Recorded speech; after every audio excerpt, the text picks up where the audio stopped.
하나님께서 오늘 우리에게 주신 말씀은 고린도후서 3장 1절로 5절의 말씀입니다. 고린도후서 3장 1절에서부터 5절의 말씀입니다. 제가 봉독합니다. 우리가 다시 자천하기를 시작하겠느냐? 우리가 어찌 어떤 사람처럼 추천서를 너희에게 붙이거나 혹은 너희에게 받거나 할 필요가 있느냐? 너희는 우리의 편지라. 우리 마음에 썼고 무사람이 알고 읽는 바라. 너희는 우리로 말미암아 나타난 그리스도의 편지니 이는 먹으로 쓴 것이 아니요 오직 살아계신 하나님의 영으로 쓴 것이며 또 돌판에 쓴 것이 아니요 오직 육의 마음판에 쓴 것이라. 우리가 그리스도로 말미암아 하나님을 향하여 이 같은 확신이 있으니 우리가 무슨 일이든지 우리에게서 난 것 같이 스스로 만족할 것이 아니니 우리의 만족은 오직 하나님으로부터 나느니라. 아멘.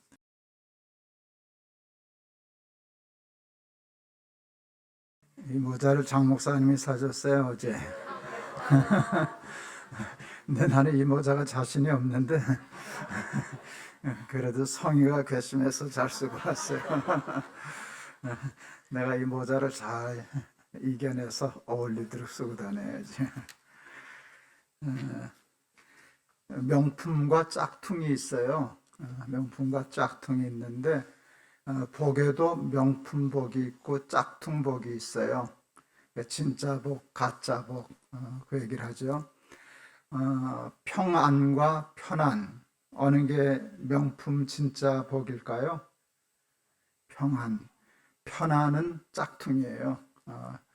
우리를 진정하게 행복하게 하는 것은 평안이지 편안은 아니에요. 불편이 뭐 꼭 썩을 건 아니지만, 근데 사실은 여러분, 불편함이 우리를 오히려 건강하게 하고 지나친 편안함이 우리를 나약하게 한다는 건 여러분 아시잖아요. 그래서 그 편안함은 짝퉁이에요. 진정한 복이 되지를 못해요. 고3 때 국어 선생님이 들어오시더니 너희들 소원이 뭐냐? 이랬더니 우리 아주 장난 잘 치는 친구 하나가 아침 먹고 자고 점심 먹고 자고 저녁 먹고 자는 겁니다. 그때는 선생님이 그러시더라고요. 이 자식들아, 대학 떨어져서 사흘만 자봐라. 쥐약 생각날 거다. 제가 대학에 떨어졌잖아요. 내 이름이 없더라고요. 그래서 어서 이불 뒤집어 쓰고 잤어요. 속상해서 나가기도 싫고. 아침 먹고 자고 점심 먹고 자고 저녁 먹고 정말 사흘을 그렇게 자게 됐어요. 미치겠더라고요. 하루 24시간이 그렇게 지루하고 긴 줄을 몰랐어요. 시간이 안 가는 거예요. 그리고 밤에 잠이 안 와. 미리 다 자놔서. 그래서 시간 보내느라고 이렇게 신문, 읽을 거리가 마땅치 않아서 신문을 읽다가 그때는요, 그 옛날 어른들 기억나실 거예요. 2줄짜리 광고가 있어요. 엄마 아프다 돌아와라. 이제 가출한 아이한테. 또 구인 광고 난다고 이제 그랬는데, 그것까지 다 읽었는데도 시간이 안 가더라고요. 그때 먹지는 않았지만, 이 쥐약 생각난다. 내가 그때 불편한 게 뭐가 있어요? 아침 먹고 자고, 점심 먹고 자고, 저녁 먹고 잤는데, 편안함은 짝퉁이에요. 그것이 정말 우리를 행복하게 잘 살게는 못해요. 근데 우리가 돈 많은 사람을 잘 사는 사람이라 그러잖아요. 그건 뭘 의미하는가 하면 돈이 우리를 잘 살게 한다는 확신이 있는 거예요. 믿음이 있어요. 그리고 돈이 많으면 우리는 행복할 거다 이렇게 생각해요. 여러분 돈 좋으세요? 싫으세요? 저는 목사인데 돈 좋아하게요? 안 좋아하게요? 되게 좋아해요. 여러분 돈을 좋아한다는 게 정직한 거 아니에요? 그렇죠? 그건 정직한 거예요. 그리고 실제로 돈이 좋지 않나요? 돈이 좋아요. 근데 돈이 나쁘다는 얘기를 하려는 게 아니라 저는 뭘 깨달았는가 하면 그렇게 좋은 돈에 한계가 있다는 거예요. 한계. 근데 여러분 돈이 우리에게 줄 수 있는 거는 평안이에요? 편안이에요? 편안이에요. 돈은 우리를 편하게 해요. 여러분 돈 있으면 자가용 타면 편하잖아요. 좋은 집에서 살면 편하잖아요.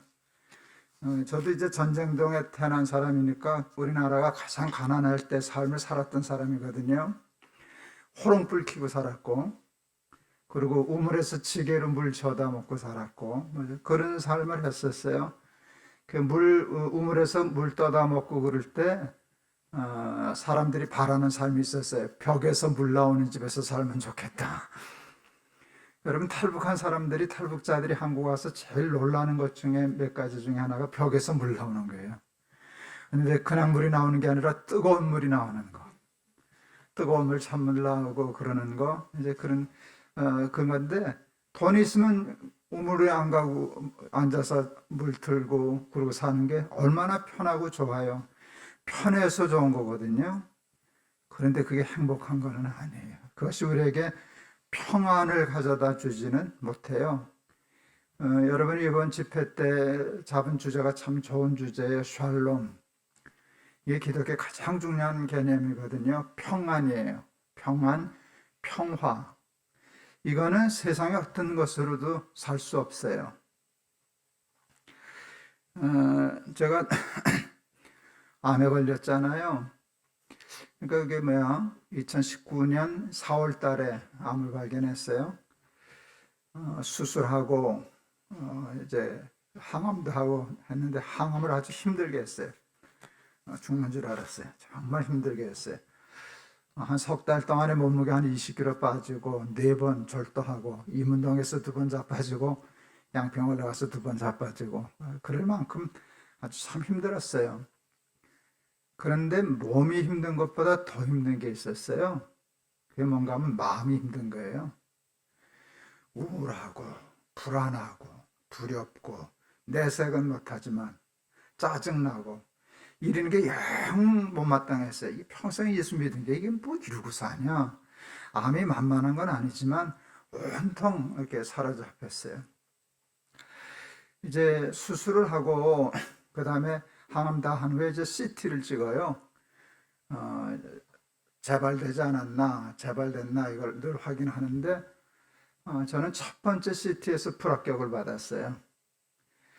그러니까 이제 저는 거의 초기여서 잘 수술이 됐다고 했는데 당연히 없을 거라고, 뭐 몇 년 돼서 뭐 1, 2년 지나서 다시 재발이 됐다면 이해가 가는데 뭐 석 달 만에 또 생겨나고 그럴 가능성은 확률이 낮아서 큰 생각을 안 했는데 뭐가 있는 거예요. 그 수술한 자리에. 그래서 다시 찍었어요, CT를. 그리고 이제 보통 CT 찍고 한 주 후에 가서 그 결과를 보러 가는데 암 환자들이 제일 힘든 시간이 CT 찍고 그 결과 들어가는 그 기간이 참 힘들어요. 그냥 저것도 아니고 저는 뭐가 다시 재발된 것처럼 그때 재발되면 나중에 그 의사 선생님한테 얘기 들었는데 자녀 생명이 1년 안 남는 상황으로 가는 것이었습니다. 이제 그러더라고요. 그때 그 재발이었으면 이 집회 못했죠. 그러니까 아무래도 불안하죠. 그런데 그때 이 샬롬이 필요했어요. 하나님, 평안한 마음을 좀 주십시오. 그때 이제 제가 거실에서 잘 걷지도 못하고 힘들 때인데 밖에 비가 주룩주룩 내릴 때 평화가 비처럼 내리면 좋겠다. 내 속에서 평화가 생산이 안 되는 거예요. 이렇게 암 때문에. 그런데 평화 하늘에서 내려오네. 근데 비가 하늘에서 내려오잖아요. 평안은 하늘에서 내려오는 거구나. 땅에서 솟아나는 게 아니구나. 하늘에서 내려오는 거구나. 그때 나 하나님 앞에 앉아가지고 하나님 나한테 평화를 주세요. 이 샬롬을 주세요. 하고 기도를 했어요. 비처럼. 내가 좀 맞게. 그때 이제 날기서 시작했을 때인데 그러니까 설교하고 그때는 찬송을 하나씩 부를 때인데요. 그때 하나님이 이 찬송을 골라서 하게 했어요. 어디든지 예수 나를 이끌면 어디든지 예수 함께 가려네. 예수 함께 안에 가면 낙 없고 예수님과 동행하면 겁 없네. 어디를 가든지 겁낼 것 없네. 어디든지 예수 함께 가려네. 이 찬송을 하는데 그게 은혜가 되기 시작했어요. 은혜가 되면 그게 믿어지는 거거든요. 근데 중요한 걸 깨달았어요. 재발했습니다. 재발 아닙니다. 이 두 가지 길이거든요. 어디를 가야 겁이 안 나는 거예요? 제발 아닙니다로 가야 겁 없는 거고, 이거 하면 되게 무서운 상황이에요. 1년 못 사는 상황일 수도 있으니까, 평균적으로. 그런데 찬송가는 여기를 가면 겁 없고 일로 가면 큰일이네 그렇게 얘기를 하지 않고 어디를 가든지 상관없다는 거예요. 중요한 건 어디를 가느냐가 중요한 게 아니라 예수님과 함께 가느냐 안 가느냐가 중요하다는 거예요. 그러니까 예수님과 함께 가면 여기를 가도 너 살 수 있어. 여기 재발 안 됐다고 사냐? 예수님과 아니냐 가면 그건 죽은 거지. 근데 그게 받아들여지더라고요. 내가 마음으로 아멘 했어요. 그 찬송을 부르면서 아멘 했을 때 평화가 비처럼 내리더라고요. 속에 있던 두려움, 불안, 근심, 걱정이 안개 거치듯이 싹 거쳤어요. 병원을 가는데 그때 제가 이제 내가 나를 보는 거예요. 그때 내가 나를 보는데 그때 내 모습이 어땠는가 하면 여러분 어린 아이들이 혹시 엄마나 아빠가 먼저 세상 떠났을 때 그 장례식에서 엄마 죽은 게 뭔지 아버지 죽었다는 게 뭔지 모르고 장례식장에서 까불고 장난치는 철없는 아이들 있잖아요. 내가 그렇게 보이더라고요. 그 병원에 결과를 들어가는데 세상 물정 아무것도 모르는 것처럼 암이 뭔지 재발되는 게 뭔지 재발되면 어떻게 되는 건지 아무것도 모르는 아이처럼 엄마 장례식장에서 아빠 장례식장에서 장난치는 아이 같은 내가 그렇게 보이더라고요. 조금도 이렇게 마음에 불안이 없는 거예요. 갔는데 다행히 그 암이 아니었어요. 뭐 염증이 생겼다가 그냥 깔아앉았다고 그랬는데 그때 이제 세브란스에 이제 높은 데 푸른 게 집사님이 그분은 이제 위암인가 다른 암 전문인데 늘 내가 걱정이 되니까 늘 참견을 하고 이렇게 얘기를 해줘요.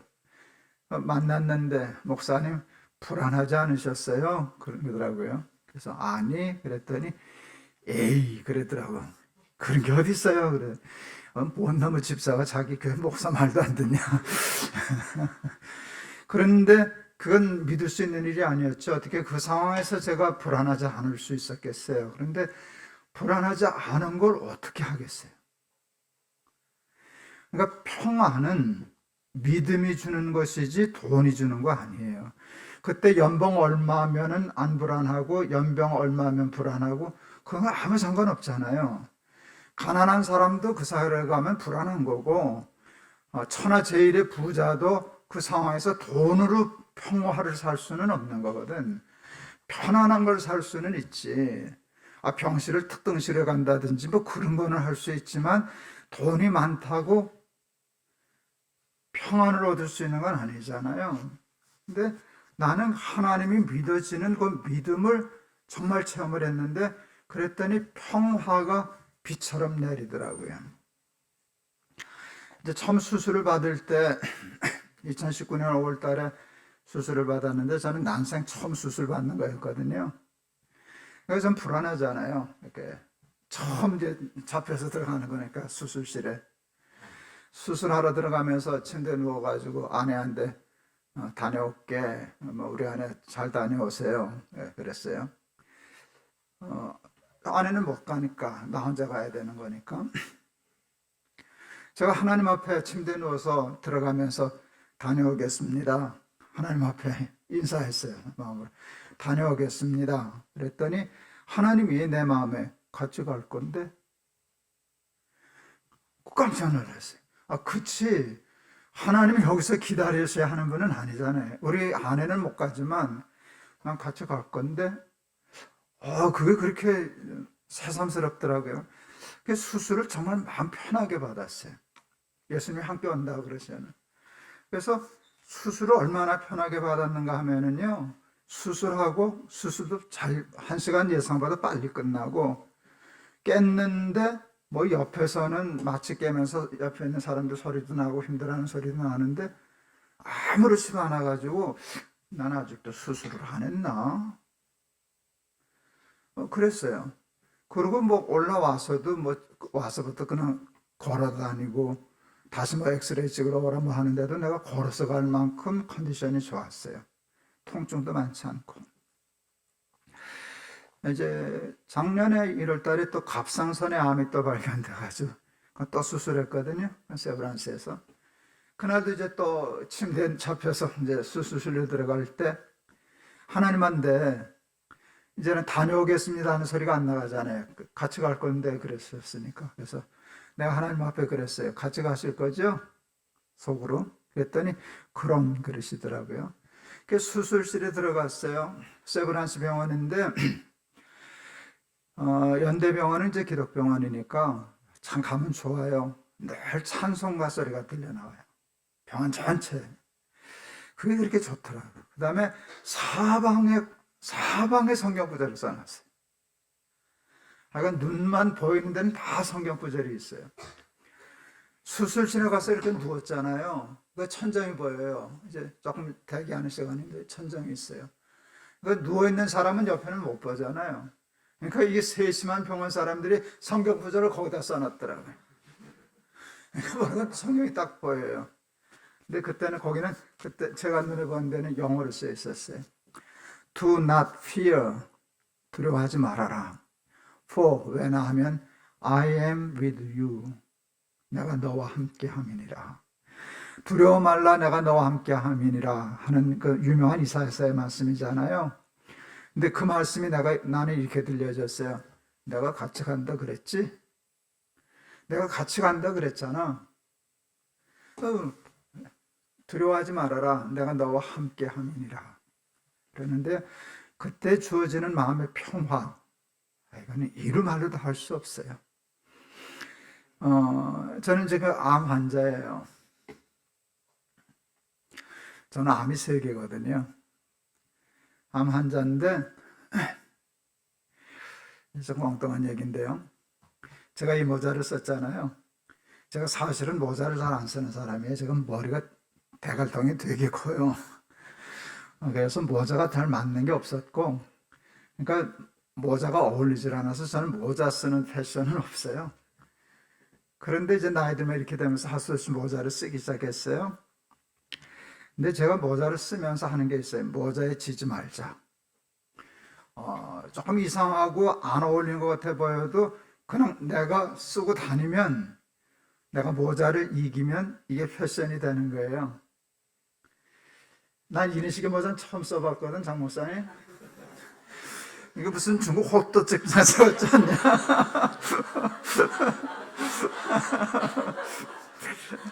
그런데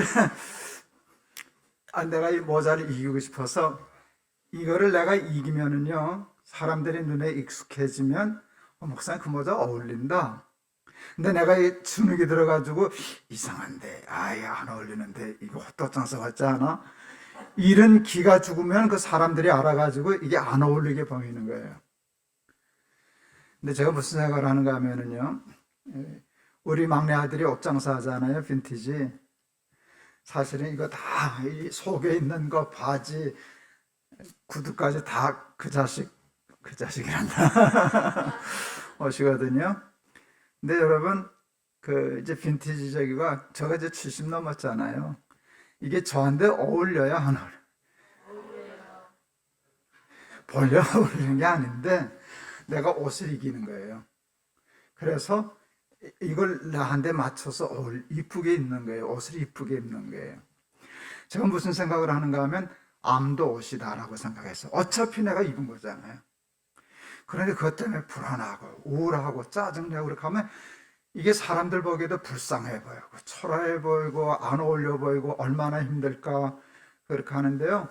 제가 지금 암을 빈티지 옷 입듯이요 이쁘게 입으려고 그러는 거예요. 근데 암이라는 옷을 이쁘게 입는 법이 뭔지 아세요? 암에 걸렸는데 평안하다. 암에 걸렸는데 당당하다. 암에 걸렸는데 두려움이 없다. 암에 걸렸는데 짜증 부리지 않는다. 그리고 열심히 감사하고 기뻐하고 승리한다. 그렇게 하면 암을 세상에서 가장 근사하게 입어내는 거예요. 그렇죠? 그렇잖아요. 그런데 암이라는 이 세상에 꼴사나운 옷을, 안 어울리는 옷을, 누구도 입기 싫어하는 옷을 뭐 내가 일부러 찾아서 입은 건 아니지만 입게 되었을 때 이왕이면 이쁘게 입자 할 때 암을 이쁘게 입는 방법은 샬롬이에요. 근데 그것은 돈으로 살 수 있는 게 아니에요. 내가 박사를 한다고 되는 게 아니에요. 세상 권력을 얻는다고 그 옷을 입을 수는 없는 거예요. 그런데 하나님을 믿는 믿음, 하나님이 주시는 평화, 내 마음속에서 솟아난 이 평화는 그랬을 때 암이라는 옷을 평화스럽게 입는다는 것은 그건 최고의 멋쟁이, 인생의 멋쟁이들이 할 수 있는 일인데 그 삶의 멋과 그 품격과 승리를 무엇이 가져다 주는가 하면 믿음이 가져다 준다. 하나님을 믿는 믿음. 하나님이 믿어지니까 마음이 평안한 거예요. 우리 막내가 6살 때 골목을 내려갔어요. 5학년짜리 아이가 올라왔어요. 나한테 일렀어요. 아빠, 저 형아가 나 때렸어. 복수해달라고. 현행범한테 가서 줘봐갔겠지. 근데 며칠 전에 맞은 걸 채신 없이 애비가 가서 못 들은 척 했어요. 우리 막내 억울하셨어요. 절호의 기회인데 내선 뿌리치고 뚜벅뚜벅 가서 발로 찼어요. 6살짜리가 5학년 발로 찼어요. 무사했을까요? 무사했을까? 무사했지. 내가 있잖아. 그때 저는 다윗이 골리앗을 어떻게 이겼는가를 알았어요. 아주 간단히 정리했어요. 다윗 6살, 골리앗 5학년, 하나님 80kg. 간단하더라고요. 아주 간단해. 그때 제가 80kg 좀 넘었거든요. 그러니까 여호와는 나의 목자시니 내게 부족함이 없으리로다. 그가 나를 푸른 초장에 누이시며 쉴 만한 물가로 인도하시는도다 하는 그 고백을 하게 되잖아요. 다윗 무장도 못했어요. 작아서 칼도 들 수 없었어요. 갑옷도 입을 수 없었어요. 골리앗 엄청난 장수예요. 근데 그 앞에서 당당히 우리 아버지 80kg야. 너는 막 칼과 단창 가지고 나오지 우리 아버지는 만군의 주 여호와의 이름을 가지고 나간다 하니까 탁 차주잖아요. 여러분 샬롬은 믿음만이 줄 수 있는 명품복입니다. 축복을 놓치지 않고 쟁취할 수 있는 여러분 되기를 바랍니다. 그런데 이 샬롬은 하나님 나라의 상징이거든요. 하나님 나라를 할 때 대표적인 개념이 평화, 사랑 이런 거잖아요. 거기에는 평화가 있는 거예요. 불안과 근심, 걱정 없어요. 사랑이 있기 때문에 미움, 시기, 다툼, 원망, 상처가 없어요. 그게 하나님의 나라거든요. 믿음은 우리에게 하나님의 나라를 가져오는데 그러면 믿음이 뭔가? 믿음이 뭔가라고 얘기할 때 믿음은 하나님의 식과 법을 거듭하는 거예요. 하나님의 뜻대로 사는 거예요. 하나님의 말씀이 이루어지는 것이에요. 예수님이 주기도문에서 우리에게 나라의 임하옵시며를 기도하라 그러셨어요. 천국 달라고 하나님 나라를 주십시오. 뭐 여기서 연봉 올려주십시오. 취직하게 해주십시오. 그건 뭐 중요하지 않은 건 아니에요. 그러나 그거하고 하나님 나라는 게임이 안 되는 거예요. 하나님 나에게 하나님 나라를 주십시오. 이 기도를 하라 가르치셨어요. 그런데 예수님이 이해하신 하나님의 나라는 어떻게 되는가 하면 뜻이 하늘에서 이루어진 것 같이 땅에서도 이루어지이다. 그래서 하나님의 뜻이 이루어지면 하나님 나라라고 봤어요. 그러니까 우리가 하나님의 뜻, 하나님의 말씀을 믿고 이해가 되든 안 되든 그냥 말씀하세요. 나는 듣겠습니다. 순종하겠습니다 해서 하나님의 뜻대로 말씀대로 하면은 샬롬이 이루어지는 거예요.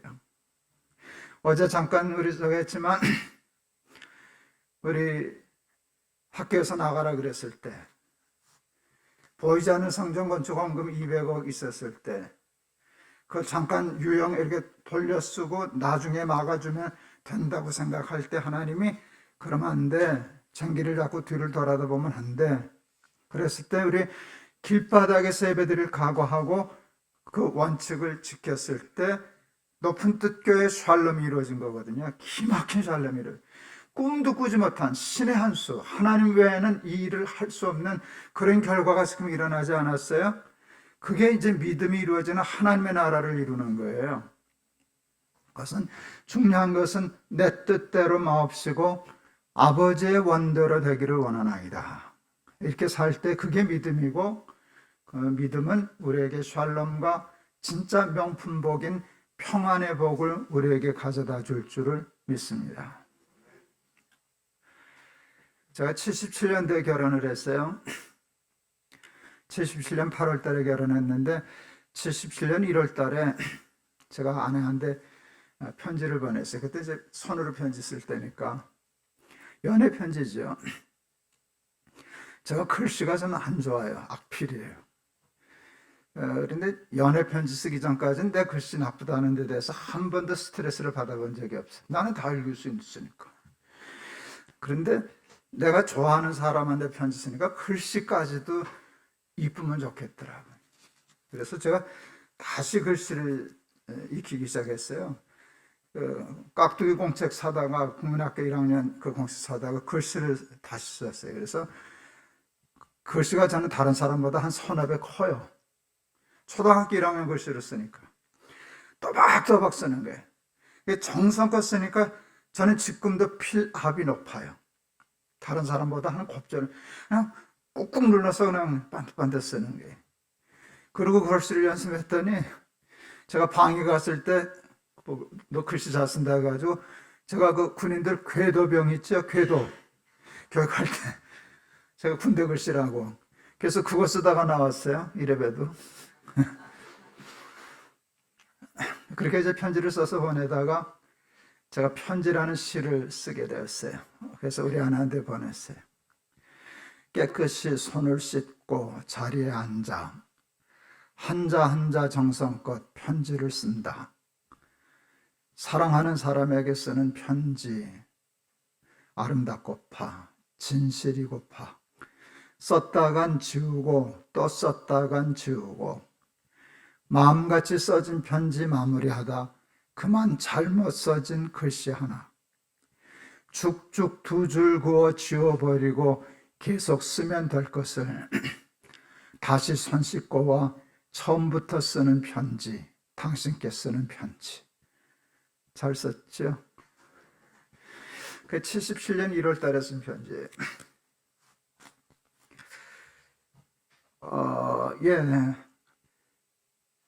제가 그때 77년도 친대한 졸업반 때인데 목사가 자가용 타고 목회한다는 것은 꿈도 꿀 수 없는 때였어요. 그때 목사는 무조건 다 가난하고 실제로 가난했어요. 저 신대원 졸업하고 나중에 결혼하고 졸업하고 그러니까 전임 전도사 월급 받았을 때 제 월급이 7만 원이었어요. 그때 우리 아내 학교 선생 하셨는데 거의 13만 5천 원 받아오더라고요. 나는 그런 걸 잘 기억하는지 모르겠어요. 곱절됐었어요. 그때 신문에 났을 때 좀 그랬는데 버스 안내양 월급이 막 10만 원 올라간다고 대단한 것은 뉴스거리가 될 때 그만큼 이제 신학생이 목회자가 된다는 것은 경제적으로 어려운 거예요. 그러니까 결혼할 때 당신 나한테 시집 오면 손에 물 안 묻히게 해줄게 이런 헛소리를 할 수가 없는 거예요. 사기라도 아무도 약속할 수 없었는데 내 마음으로 내가 열심히 살아서 이렇게 정성과 편지를 쓰듯이 살아서 이제 그거밖에 약속할 수 없었는데 그게 뭐 지금도 제 마음에는 진심이에요. 그러다가 내가 알게 됐어요. 아내에게만 이런 삶이 아니라 내 삶 전체가 그리스도께 쓰는 편지면 좋겠구나. 내가 예수 믿는 사람인데 한자 한자 정성껏 쓰다가 실수할 수 있으면 그냥 대충 줄 긋지 말고 깨끗이 손 씻고 다시 와서 앉아서 이렇게 써서 그렇게 살아봐야지 하는 마음을 갖게 되었어요. 근데 오늘 말씀이 이제 바울이 그 얘기잖아요. 너희는 그리스도의 편지라. 그런데 제가 알게 되었어요. 그리스도께 쓰는 편지와 그리스도의 편지는 달라요. 둘 다 좋은 것인데 그리스도의 편지가 한 단계 위에요. 그리스도께 쓰는 편지는 뭔가 하면 내가 그리스도께 쓰는 거예요. 쓰는 사람 나, 받는 사람 예수님. 그 편지 내용 내 삶. 근데 그리스도의 편지는요, 내가 쓰는 게 아니에요. 그리스도가, 예수님이 쓰시는 거예요. 편지 쓰시는 분이, 작성자가 예수님이에요. 받는 사람은 누군가 몰라요. 세상 사람 어떤 누구인가 쓰는데 그 내용이, 편지 내용이 나를 얘기하시는 거예요. 너 내정 김동호 유하여 보았느냐? 걔가 이렇고 김 목사 이러고 저러고, 그 얘기를 쓰시는 거예요. 그게 그리스도의 편지예요. 그러니까 내가 그리스도께 쓰는 편지처럼 열심히 삶을 살다 보면 어느 날 내 삶이 그리스도의 편지가 되겠구나. 예, 그렇게 다 살지는 못해요. 그렇지만 그게 내 삶의 목표가 되었어요. 그게 잘 사는 것이다. 그게 하나님을 믿는 것이다. 그런 믿음을 가지고 살면 내 삶에 하나님의 나라가 임할 것이다 하는 깨달음이 있었어요. 근데 그건 사실이었어요. 완벽하지도 못한데, 말만 그렇게 하고 실제로 그렇게 잘 살지도 못했는데, 말이라도 그렇게 하고 마음이라도 그렇게 먹는 걸 하나님은 그냥 다 인정해 주시고 그걸 다 점수를 주셨어요. 그리고는 그 믿음에 약속되어 있는 하나님의 나라와 어제 얘기한 반석과 천국의 열쇠, 이게 축복이거든요. 이게 명품복이거든요. 여러분, 반석 위에 세운 집에는 바람 안 불죠? 비 안 오죠? 풍랑 안 불죠? 아니, 똑같아요. 모래 위에 집인지나 반석 위에 지은 집이나 어려운 건 똑같아요. 비바람이 몰아치고 풍랑 일고 파도 일고 똑같은데 뭐가 달라요? 상황은 똑같은데 반석 위에 집은 집은 안 무너져요. 얘는 무너져요. 그 차이예요. 예수 믿는다고 뭐 암 안 걸리나? 예수 믿는다고 뭐 사업에 실패 안 하나? 예수 믿는다고 마음의 상처나 어려운 일들 실패 안 하나? 다 똑같아. 그런데 얘는 안 자빠지는 거예요. 반석 위에 세워졌기 때문에. 그게 축복이에요. 근데 생각해 보니까 예수 평생 믿고 살아온 내 삶에도 풍파 많았어요. 우여곡절 많았어요. 야, 이거 살겠나 싶어서 목사만 하나님을 죽고 싶다 싶을 때도 참 많았죠. 목회 못하겠다 하고 도망갔던 것도 있었죠. 그런 풍파였는데 결국 안 무너졌잖아요. 왜요? 반석이 있기 때문에. 믿음이 있기 때문에. 열쇠가 뭐예요? 삶이 잠겼다는 뜻이에요. 꽉꽉 막힌다는 뜻이에요. 여기가 막히고 여기도 잠겼네. 그랬는데 예수 믿는 사람의 문도 잠겨 있어요. 안 믿는 사람의 집도 잠겨 있어요. 그건 별 큰 차이가 없어요. 근데 잠기는 건 문제가 되질 않는다고. 열쇠가 있느냐 없느냐, 있으면 아무리 잠그면 무슨 소용있어. 가서 열면 되는데. 근데 보니까 많은 삶이 잠겼었는데, 가로막았는데 그게 다 열리더라고요. 그러니까 내 삶에 하나님의 나라가 임하니까 세상 풍파 약한 너를 눌러서 낙심할 마음이 일어나게 되지만 하나님이 늘 간증하고 승리하고 하나님이 주신 하나님의 나라를 찬송하면서 간증하면서 살 수 있게 됐는데, 그게 목회할 때 교회에 나타나는 일이나 내 개인의 삶에 내 자녀들에게 우리 가족의 모든 일에 일어나는 일에 동일하더라고요. 그것은 믿음이 우리에게 주는 하나님의 축복인 줄을 믿습니다. 그리스도의 편지라는 말과 같은 맥락으로 쓰여지는 말씀이 또 있어요. 그리스도의 향기다라고 하는 거예요. 제가 학교에서 기독교 교육을 공부했어요. 그래서 늘 학교를 하고 싶다는 생각이 늘 있었어요. 쉽게 말하면 목회 버킷리스트 같은 거죠. 근데 참 감사한 거는요, 저는 목회하면서 하고 싶었던 일을 다 하고 끝냈잖아요. 마지막으로 한 게 천안의 학교 세운 거예요. 높은 뜻 씨앗 스쿨, 이제 대안학교를 세우는데, 대안학교는 원칙적으로 학교라는 이름을 쓰지 못하게 돼 있어요. 써도 뭐 잡아가지 않더라고. 근데 난 쓰지 말라면 안 쓰니까. 그래서 높은 뜻 씨앗 학교가 아니고 높은 뜻 씨앗 스쿨이 됐어요. 스쿨이나 학교는. 이제 그게 높은 뜻 씨앗 스쿨이거든요. 제가 이제 은퇴하기 전에 교회 분립하고 담임 목사 내려오고 이랬을 때 내 사역은 거푸집 사역이다라고 생각했어요.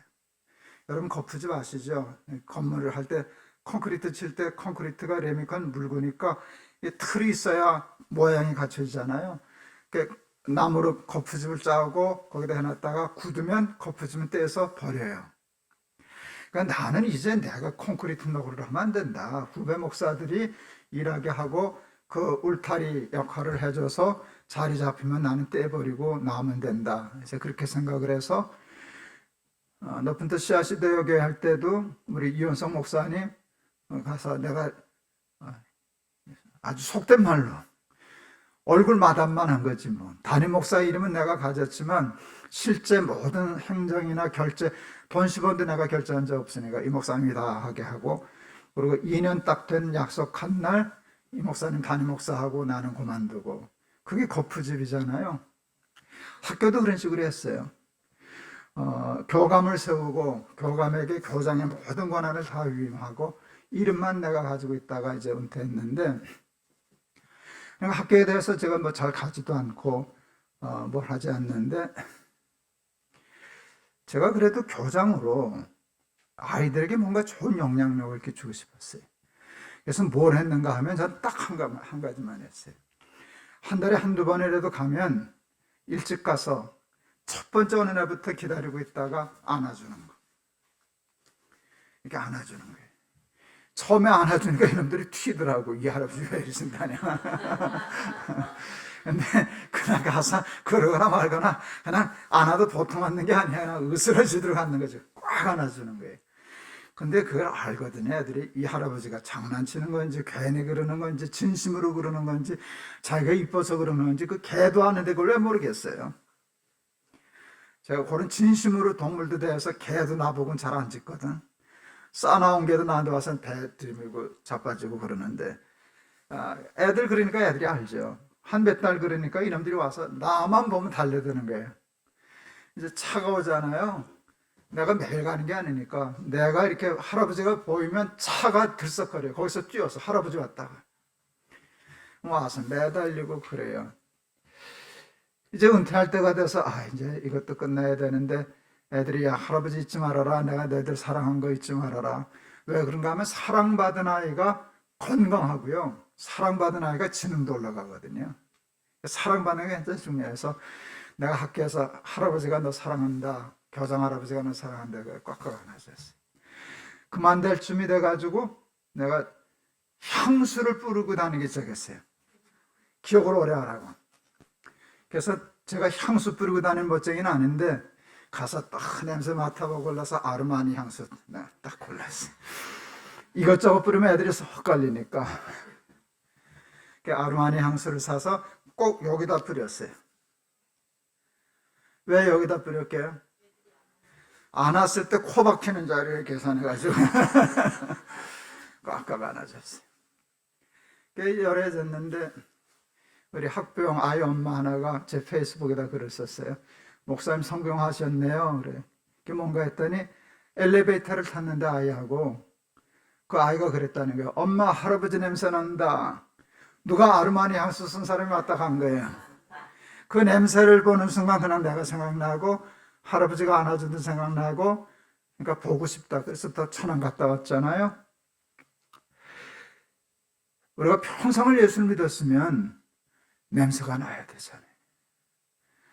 그냥 가만히 있어도 거기 내가 없는데도 그 냄새가 남아있어야 되잖아요. 말하지 않아도 뭘 하지 구태하지 않아도 가만히 있어도 그리스도의 향기가 나고 냄새가 나고, 그런 삶을 사는 게 잘 사는 것이지. 근데 그런 믿음을 가지고 살면 축복은 엄청난 복을 받는다. 샬롬의 복을 받는다. 하나님 나라의 복을 받는다. 무화과 나무에 열매가 있든지 없든지, 외양간에 소가 있든지 없든지, 가난해도 처할 줄 알고 부한데도 처할 줄 알고 항상 범사에 기뻐하고 감사할 수 있는, 세상 환경과 상관없이 하나님 나라가 이루어지는 그 축복을, 그 믿음이 우리에게 주는 줄을 믿습니다. 저 음악하고 싶었어요. 늘 자랑하지만 제가 이래봬도 KBS 누가 자라나가서 1등 한 애잖아요. 예. 그래서 어렸을 때 저를 아는 분들은 제가 다 노래할 줄을 알았어요. 근데 제가 그 변상기 때 무슨 그 편도선 수술했는데 그게 좀 영향이 좋지 않았어. 그 다음부터는 약간 노래를 못 하게 됐어요. 어쨌든 그래서 제가 이제 소리에 굉장히 민감해요. 이제는 조금 나이 들고 그러니까 이제 그것도 포기가 되고 적당히 타입이 되는데 제가 굉장히 소리에 민감해요. 좋은 소리에. 그래서 이제 우리 동안교회 이제 질 때 높은 뜻 수행교회도 그랬는데 여러분 높은 뜻 수행교회 음향 시스템은 한국 최고의 시스템이에요. 교회. 동안교회도 마찬가지였어요. 그 당시에 97년도에 건물 지을 때 건축비가 한 80억 정도 됐는데 음향만 10억 넘었었어요. 지금은 이제 음향 10억 쓰는 교회들이 훨씬 더 많아졌는데 그때는 가마 동안교회가 첫적이에요. 그렇게까지 필요 없거든요. 근데 나는 뭘 생각했는가 하면 소리가 어떤 소리를 내가 요구하는가 하면은요, 설명하자면 그러니까 소리가 붙어야 돼요. 그리고 그 감촉도 좋아야 돼요. 마음으로 느껴지는. 그리고 뭐 하여간 그런데 이제 또 튀지도 말아야 되고 울리지도 않아야 되고 이렇게 그런 소리가 하여간 더 설명하기 좀 어렵네. 또 찬양을 하면 특히 드럼 소리, 이런 드럼 소리가 일로 들리지 않고 여기를 칠 수 있어야 돼, 가슴. 근데 그게 싼 스피커나 음향에서는 그걸 못내. 소리는 비슷한데. 그러니까 10억이 들었지. 그 시스템을 썼을 때 그 음향기기 사장이, 미국의 사장이 한국의 어느 교회가, 이름도 잘 모르는 교회가 그런 시스템을 썼다는 게 믿어지지가 않아서 실제로 확인하러 왔었어요. 우리 교회. 저는 없었는데 그 양반이 그랬다 그러더라고요. 이거는 뉴욕 브로드웨이 뮤지컬 극장에서 쓰는 시스템입니다. 이걸 교회가 썼습니까? 그래가지고 우리 음향기기를요, 그 음향기기를 설계한 자기 무슨 회사에 그 사장인가 어떤 사람을 보내서 우리 조정해주고 그랬던 적이 있었어요. 제가 이렇게 소리에 좀 민감한데 예수님이 세례요한에 대해서 이렇게 얘기하시더라고요. 저는 광야에서 외치는 자의 소리다. 나는 그게 그냥 이해가 되더라고요. 소리. 여러분, 예수님은 말씀이에요. 우리 같은 설교자, 선교사, 뭐 이런 세례요한 같은 사람은 스피커예요. 스피커. 그런데 예수님도 소리에 민감하신데 자기의 그 본래 있는 아름다운 음악이나 소리 이거를 전달하면 찢어지고 하울링 나고 뭐 음이 잘 안 맞고 그래서 참, 이거 왜 이렇게 마땅한 스피커가 없냐 그랬는데 아주 좋은 스피커를 만든 거예요. 그게 세례요한이었어요. 그래서 한마디로 예수님은 그냥 광야에서 외치는 소리다. 저는 그게 이렇게 욕심이 났어요. 나는 그리스도의 편지를 살고 싶고 그냥 가만히 있어도 결국은 그리스도의 냄새를 풍기는 향기가 되고 싶고 나도 그리스도의 예수님의 소리가 되고 싶어요. 제가 그래서 세례요한이라는 제목으로 시를 하나 썼어요. 읽어드릴까요? 조금 황당해요. 세례요한. 그에게서는 소리가 났다. 끝. 제가 황당하다 그랬잖아요. 제가 그에게서는 소리가 났다라는 글을 썼을 때 기뻤어요. 그건 아주 좋은 글을 찾아낸 거예요. 근데 시를 한 줄로 끝낸다는 게 익숙치 않아서 뭐 좀 더 말을 찾는데 뭐 지금까지 못 찾았어요. 하나 더 붙였다가 바보 같아서 떼버렸어요. 그에게서는 소리가 났다. 좋은 소리가 났다. 이게 이제 글 못 쓰는 사람들의 전형적인 거예요. 그걸 사족이라고 그러거든요. 그런 거 갖다 붙이면 글을 깎아먹어요. 그래서 빼버렸어요. 그래서 세례요한이라는 시는 한 줄로 완벽한 거예요. 그에게서는 소리가 났다. 사랑하는 우리 높은 뜻 세움교회 여러분, 예수 몇 년 믿다가 때려치실 거예요. 끝까지 믿기는 믿으실 거예요. 중간에 때려치라고 그러면 큰일이지. 끝까지 믿을 거면 힘들지만 쉽지는 않지만 대충 적당히 믿으실래요? 죽기 살기로 한번 잘 믿어보실래요? 그래야 되지 않겠어요? 여러분, 그 차이가 뭔가 하면 죽기 살기로 열심히 진짜로 믿으면 여러분이 이번에 걸은 이 샬롬이 뭔지를 알게 된다. 그 샬롬이라고 하는 명품복을 갖게 되면은요, 그 세상으로 살 수 있는 그 짝퉁복은 그건 별로 욕심이 없다.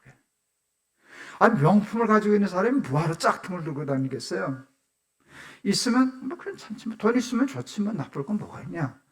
근데 돈에 그렇게 목숨을 안 거는 거예요.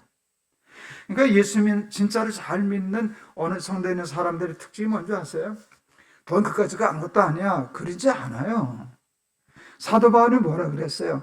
나는 부한데 처할 줄 알아. 그게 무슨 소린지 아세요? 나도 돈 좋아. 나도 돈 있으면 하고 싶은 거 있어. 그거 좋지. 처할 줄 알아. 그런데 비천에 처할 줄도 알아. 난 가난하면 가난한 것도 근사한 옷을 입을 수 있고, 여러분 부한 것도 잘못 입으면 추하거든요. 졸부들 많잖아요. 근데 부자라는 옷을 입었는데 잘 어울리는 거야. 사람들한테 칭찬받고 존경받고 정말 근사하다, 근사한 부자다. 근데 가난해. 이야, 초라하지 않고 옹졸하지 않고 mon하지 않고 사람이 어떻게 가난한데 저럴 수가 있냐? 가난이라는 옷을 어떻게 저렇게 입을 수 있냐? 그러니까 여러분, 실력 있는 사람은요, 부자라는 옷을 입혀도 딱 맞고 가난이라는 옷을 입혀도 딱 맞는 거예요. 이게 실력이잖아요. 여러분, 하박국 선지가 뭐라고 얘기했어요? 무화과 나무에 열매가 있든지 없든지 외양간에 소가 있든지 없든지 나는 구원의 하나님을 인하여 기뻐하리라다. 하나님께서 나를 높은 사슴과 같이 높은 곳에 다니게 하시리라. 이게 높은 것이에요. 그 높은 것이 하나님 나라고, 그게 샬롬이에요. 예수를 진짜로 잘 믿어서, 여러분 예수 믿으면 다 부자 된다 하죠? 될 수도 있고 안 될 수도 있지. 예수 믿으면 암에 안 걸리죠? 그럼 난 뭐예요? 안 걸리면 좋죠. 걸리면 하나님 앞에 기도하는 거 좋은데 그게 그다지 중요하지 않다. 암에 안 걸리면 감사하고, 걸린데도 걸렸으면 폼나게. 제가 그래서 쓰는 말이 믿음의 가오예요. 내가 암에 걸렸지 가오가 없냐. 내가 암에 걸렸다. 그래서 암 환자들에게 내가 보여주고 싶은 것은 암 환자의 가오예요. 암도 이렇게 이쁘게 입을 수 있어. 소화할 수 있어. 그런데 그게 믿음의 실력이에요. 약간 큰 소리 치고 보니까 기창모서 이쁘다. 그렇게 해서 모든 것들을 이겨내고 소화하고 자기 것으로 만들고 명품으로 만들고 그런 삶을 살아가는 우리 저와 여러분 되시기를 바랍니다. 기도하겠습니다. 하나님, 우리 높은 뜻 세움교회 교인들 예수 잘 믿게 하여 주시옵소서. 그래서 하나님 나라의 복, 명품의 복을 가지게 하여 주셔서 짝퉁 편안함이 아니라 하나님이 주시는 참 평강, 편안, 항상 기뻐하고 범사에 감사할 수 있는 근사한 삶의 품위를 누리며 살게 하여 주옵소서. 예수 그리스도 이름을 받들어 기도하옵나이다. 아멘.